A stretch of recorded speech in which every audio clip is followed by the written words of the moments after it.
पहले संविधान के बारे में पढ़ा कि संविधान से पहले इसके अंदर कितने एक्ट लागू किए गए थे, अधिनियम जिनकी बात हमने की थी। अब अपने बात करते हैं कि संविधान सभा जब संविधान बना था तो संविधान की शुरुआत कैसे हुई। ठीक है, संविधान की शुरुआत, भारतीय संविधान की, तो संविधान बनने से पहले संविधान सभा बना गई। सभा बनाने का मतलब ये था कि कुछ लोग बुलाने थे जो इस संविधान को तैयार कर सके। तो सबसे पहले संविधान सभा बनी। अब ये संविधान सभा कब बनी? ये संविधान सभा बनी थी, कैबिनेट मिशन एक योजना आई, कैबिनेट मिशन जो 1946 के अंदर है, यानी 1946 के अंदर संविधान को बनाने की तैयारियां चली। तो संविधान सभा बनाएगी, कैबिनेट मिशन योजना के तहत संविधान सभा बनाएगी 1946 के अंदर। अब देखिए संविधान सभा के अंदर कुछ सदस्य आए। तो कुछ सदस्य आए, वो कहां से आए? जैसे इसके अंदर टोटल जो सदस्य थे, कुल सदस्य संख्या जो थी वो थी 389। ये 389 सदस्य आए संविधान सभा के अंदर, जो संविधान के अलग अलग क्षेत्रों से, अलग अलग धर्मों से, अलग अलग जाति, अलग अलग समूह से आए थे। ठीक है, तो इन 389 के अंदर 292 सदस्य तो आए थे ब्रिटिश प्रांतों से। ठीक है, ब्रिटिश प्रांतों से। और इसके अंदर 4 जो सदस्य थे वो थे चीफ कमिश्नर से, चीफ कमिश्नर। और बाकी जो बचे 93 सदस्य ये थे देसी रियासतों से। अब देखो सबसे पहले अपने बात की संविधान सभा बनी और किस योजना के तहत? कैबिनेट मिशन योजना 1946 के अंदर। अब 1946 के अंदर जब कैबिनेट मिशन योजना के तहत संविधान सभा बनी तो इसके अंदर टोटल 389 सदस्य आए, जिनमें 292 सदस्य ब्रिटिश प्रांतों के, 4 चीफ कमिश्नरों के और 93 जो थे वो देशी रियासतों से आए। अब इनको चुनने का काम किसने किया? अभी इनका भी चुनाव हुआ। तो इनका जो चुनाव हुआ वो चुनाव किसने किया? देखिए चुनाव इनका किया था किसने? इन प्रांतों ने। ठीक है, प्रांतों की विधानसभाओं ने,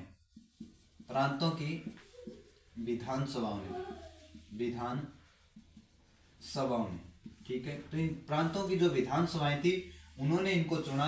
अब देखो इतने सदस्य आए। अब इनका देखो उस टाइम यूं भी नहीं था कि जैसे इनको चुनने का अधिकार, वोट देने का जो अधिकार था इनको कौन चुन सकता था? तो वयस्क मताधिकार तो था नहीं। वयस्क मताधिकार, सार्वभौमिक जिसको अपने बोलते हैं, सार्वभौम या सार्वभौमिक वयस्क मताधिकार। अब इस मताधिकार का क्या मतलब था? इसका मतलब ये था, सार्वभौमिक वयस्क मताधिकार का मतलब ये हुआ कि जो 18 साल से ऊपर है उसको अपना प्रतिनिधि तक चुनने का अधिकार है। लेकिन पहले ऐसा नहीं था। अब नहीं था तो क्या था कि वोट कौन दे सकता था, या अपने जो ये सभाओं के जो लोग आए थे चुन के, इनको कौन चुन सकता था? तो कौन चुन सकता था? वोट देने का अधिकार उनको हुआ जो कुछ कर, संपत्ति व शैक्षणिक योग्यताओं को, शैक्षणिक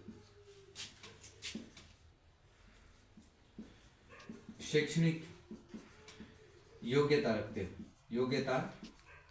रखते हैं। तो जिनके पास कुछ कर, संपत्ति और शैक्षणिक, जैसे अपने उससे पहले जो अधिनियम किए थे उसके अंदर यूं किया था कि भारत की लगभग 10% जनसंख्या जो थी, 10% लोग, उनको वोट देने का अधिकार मिला। और उन वोट देने वाले अधिकार के अंदर लोग भी थे। तो वो लोग कौन से थे? सिर्फ और सिर्फ पुरुषों को अधिकार मिला। ये पुरुषों को अधिकार मिला कि वो वोट दे सकते हैं, वो भी 10%। ठीक है, अब वो भी क्या था कि जो इन शर्तों को पूरा करते हो, इसके लिए कुछ शर्तें रखी गई थी। इन शर्तों को अगर कोई पूरा कर रहा हो तो उन्हीं को अधिकार था कि वो वोट दे सकते हैं। इसके अंदर शिक्षा थी, संपत्ति थी, कर था। अब देखिए कि जब इनका चुनाव हो गया, जब ये लोग आ गए इसके अंदर, फिर क्या हुआ संविधान सभा के अंदर? तो अब देखिए कि संविधान सभा के अंदर फिर बात चली कि किन लोगों को चुना गया था। तो इसके अंदर जो प्रतिनिधित्व जो था, प्रतिनिधित्व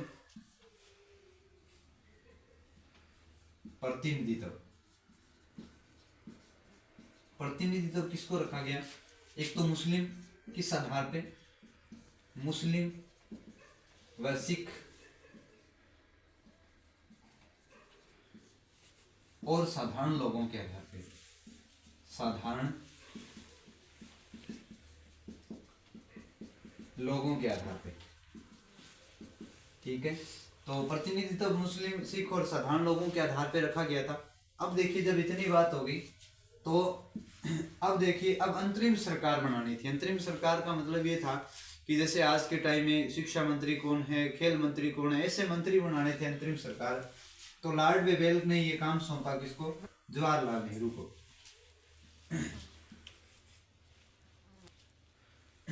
24 अगस्त 1946 को लॉर्ड वेवेल ने अंतरिम सरकार बनाने के लिए अंतरिम मंत्रिमंडलीय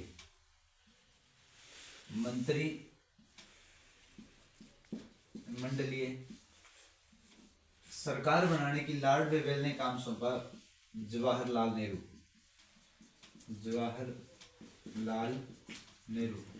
अब जवाहरलाल नेहरू ने अंतरिम सरकार बनाने के लिए जो इनको काम सौंपा लॉर्ड वेवेल ने 24 अगस्त 1946 के, तो परिणाम स्वरूप इन्होंने 2 सितंबर 1946 को 14 सदस्यों की एक अंतरिम मंत्रिमंडलीय सरकार, इनको अंतरिम मंत्रिमंडल के लिए 14 सदस्यों का इन्होंने गठन करके दिया कि इन 14 सदस्यों को आप इनमें रख सकते हो।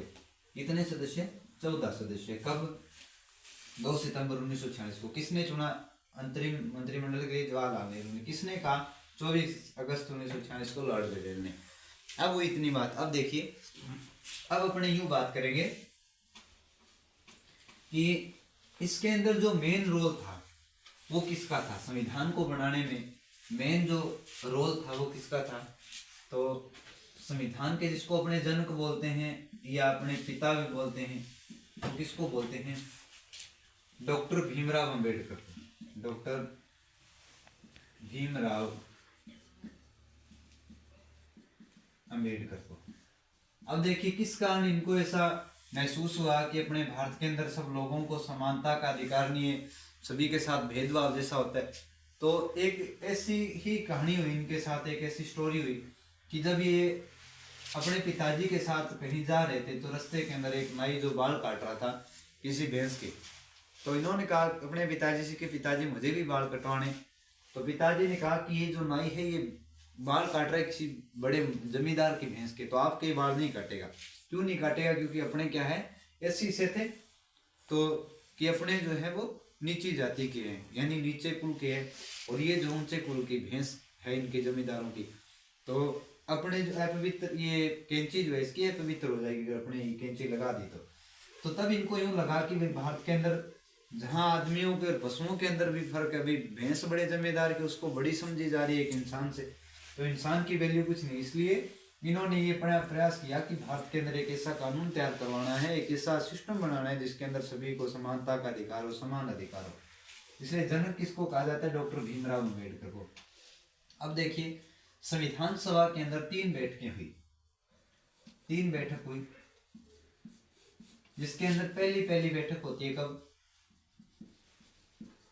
पहली बैठक होती है 9 दिसंबर 1946 को। अब इसके अध्यक्ष भी बनाए गए थे कुछ। इसका अध्यक्ष बनाया गया था किसको? डॉक्टर सच्चिदानंद सिन्हा। डॉक्टर सच्चिदानंद सिन्हा। ये तो हुई थी पहली बैठक।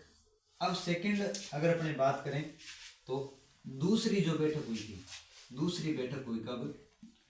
दूसरी बैठक हुई 11 दिसंबर 1946 को। 11 दिसंबर 1946 को, जिसका अध्यक्ष बनाया गया था किसको? अध्यक्ष बनाए गए डॉक्टर राजेंद्र प्रसाद को। डॉक्टर राजेंद्र प्रसाद को। तो 2 बैठक हुई, 3 बैठकें हुई। पहली बैठक हुई 9 दिसंबर 1946 को, जिसके अध्यक्ष बने सच्चिदानंद सिन्हा, और दूसरी बैठक हुई 11 दिसंबर 1946 को, जिसके अध्यक्ष बने डॉक्टर राजेंद्र प्रसाद। फिर देखिए फिर इसकी जो तीसरी बैठक होती है वो अब नहीं होगी, वो होगी 1950 के अंदर। फिर इसका वाचन शुरू होता है। जैसे आपको पता है, जैसे अपने बात करें कि 26 नवंबर 1949 को संविधान बनकर तैयार हुआ। संविधान बनकर तैयार। अगर बात करें इसके अंदर कि समय कितना लगा, तो समय कितना लगा, 2 वर्ष 11 माह और 18 दिन, इतना इसमें समय लगा संविधान को बनाने में। 26 नवंबर 1949 को संविधान बनकर तैयार हुआ, लेकिन लागू नहीं हुआ, लागू नहीं हुआ।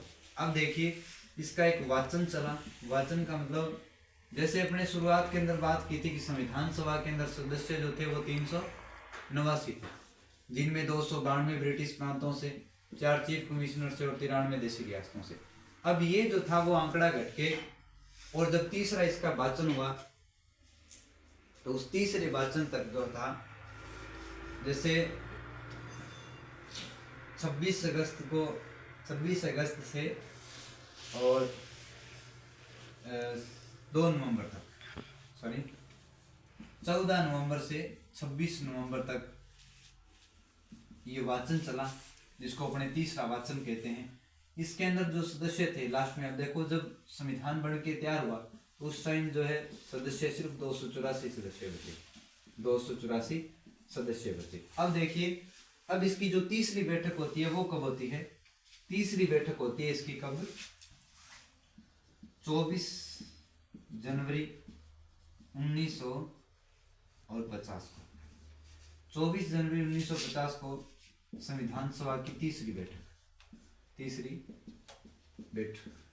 और इसी 24 जनवरी 1950 के बाद